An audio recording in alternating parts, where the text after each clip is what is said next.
ሁሉንም የህብረተሰብ ክፍል ያሳተፈው ውይይት ይደረጋል። ዛሬ የጀመርነው መላ ህዝቡን በእያንዳንዱ ቀበሌ በከተማችን በሚገኙ ሁሉም ቀበሌዎች ላይ እየተካሄደ ነው የሚገኘው። የዚህ የውይይት ዋና ዓላማ እንግዲህ ክልላችን ኦልሞስት ወደ 2 ዓመት አካባቢ ያልተረጋጋ ሁኔታ ውስጥ ነው ያለው፣ ግጭት ውስጥ ነው ያለው። አሁን በተቻለ መጠን አንጻራዊ ሰላም እየመጣ ያለበት ሁኔታ ነው ያለና ይሄን አንጻራዊ ሰላም ወደ ዘላቂ ሰላም ለማምጣት ዋናውና ትልቁ ነገር ምንድነው? ንግግር ያስፈልጋል፣ መግባባት ያስፈልጋል። በተለይ ጫካ ካለው ኃይል ጋር እዚህ ያለው የማህበረሰብ ክፍል ወንድም ነው፣ ያጎት ልጅ ያክስት ልጅ ነው። የእያንዳንዳችን ቤት ቤተሰብ አለ፣ የእያንዳንዱ ሰው ማለት ነው። ስለዚህ ይሄ ማህበረሰብ ክፍል ይሄን ኃይል መክሮ ዘክሮ መንግስት ባቀረበው የይቅርታ መሰረት መክሮ ዘክሮ ወደ አካባቢው ወደ ነበረበት ቦታ መመለስ እንዲችል ነው ያለመ ውይይት ነው። ይሄ ውይይት እንግዲህ እንዳያችሁት አብዛኛው ማህበረሰብ ለሰላም ዘብ ለመቆም ሐሳብ እየሰጠ ነው። ወንድሞቻችን በሰላም መምጣት አለባቸው የሚል ሐሳብ እያነሳ ነው። የመንግስት ዓላማም ትልቁ ዓላማ ይሄ ነው፣ ዋናውና ትልቁ ነገር። በዚህ ሂደት ውስጥ እንግዲህ የሚገጥሙ ችግሮች ሊኖሩ ይችላሉ። ይሄን ችግር ማህበረሰቡ ከመንግስት ጎን ተሰልፎ ችግሮችን መፍታት አለበት የሚል ያለመ ውይይት ነው። ከክቡር ርዕሰ መስተዳድር ጀምሮ መልእክቶችን እያስተላለፉ ነው ያሉት በቪዲዮ ኮንፈረንስ። እዚህ ያሉም ከክልል ጀምሮ ያሉ አመራሮች እንግዲህ ቀበሌ ታች ደርሶ ወርደው ህዝብን እያወያዩ ያሉበት ሁኔታ ነው ያለ።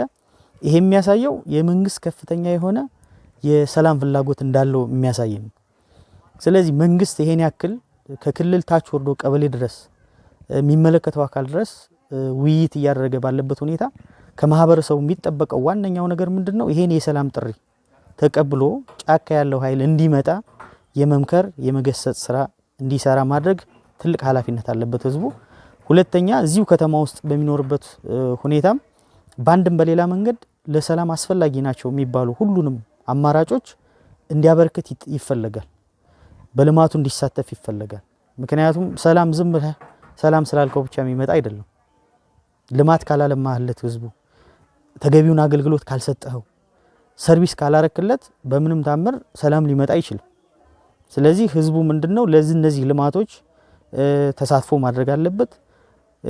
መንግስትን መጠየቅ አለበት። መንግስት ደግሞ በሚችለው ልክ ለህብረተሰቡ ምላሽ መስጠት አለበት። ስለዚህ በተቻለ መጠን አሁን እያደረግነው ያለነው ውይይት ዓላማ ያደረገው ይሄን ነው። በእርግጠኝነት የማህበረሰቡ ሐሳብ እንደሚያሳየው ዘላቂ ሰላም ይመጣል ብለን ተስፋ እናደርጋለን።